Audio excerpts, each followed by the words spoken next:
Quem será que realmente escreve as leis no Brasil, hein? Se a primeira imagem que vem à cabeça é a de políticos lá em Brasília, talvez seja a hora de repensar. A história, na verdade, é bem mais interessante. Vamos mergulhar nisso e descobrir quem mais, além dos congressistas, tem o poder da caneta para moldar o nosso país. Então, a pergunta é: quem pode dar o pontapé inicial para criar uma lei? Pode até parecer uma coisa distante, né? Algo reservado só para quem está lá nos corredores do poder. Mas a lista oficial de quem tem essa permissão, essa lista é surpreendente. A resposta está lá no artigo 61 da nossa Constituição.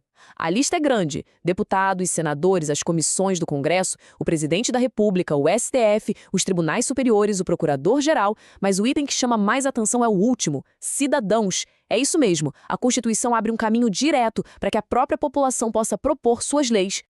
E esse poder todo tem nome, viu? Chama-se iniciativa popular. É uma das ferramentas mais fortes da nossa democracia, basicamente o que transforma a voz das ruas em projetos de lei de verdade.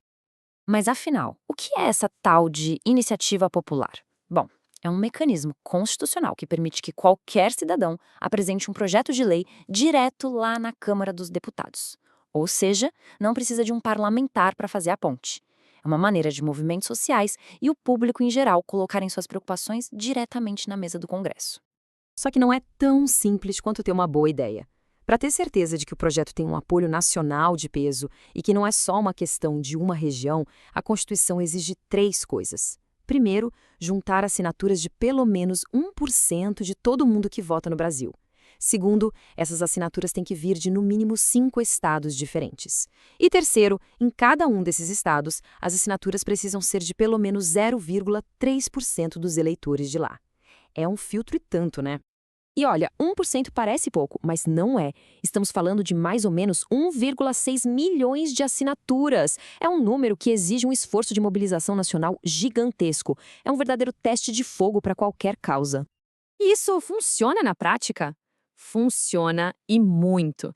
A gente vai ver agora que esse não é um direito que fica só no papel.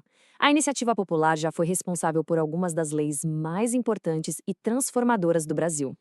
O caso mais famoso de todos é, sem dúvida, a Lei da Ficha Limpa. Tudo começou lá em 2008 com uma mobilização social enorme pedindo regras mais duras para quem quisesse se candidatar. Em 2009, uma campanha de coleta de assinaturas juntou mais de 1.600.000.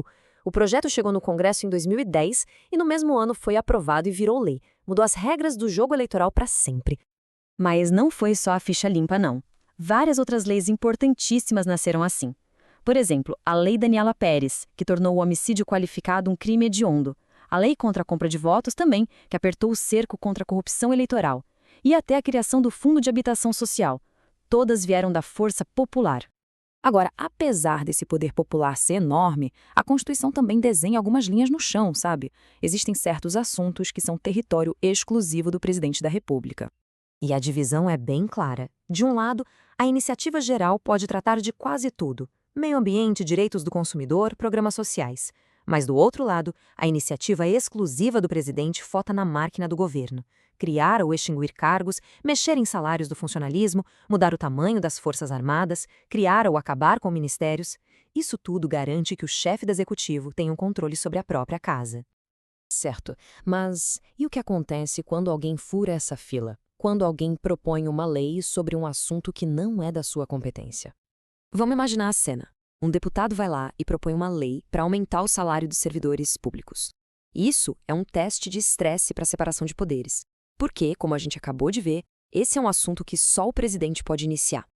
Quando isso acontece, o direito tem um nome para isso: vício de iniciativa. E o que é isso? É um erro fatal, inconstitucional. Acontece quando a proposta de lei nasce da pessoa errada, de alguém que não tinha autoridade para falar daquele tema específico. É como construir uma casa com um erro grave na fundação. Ela já nasce condenada.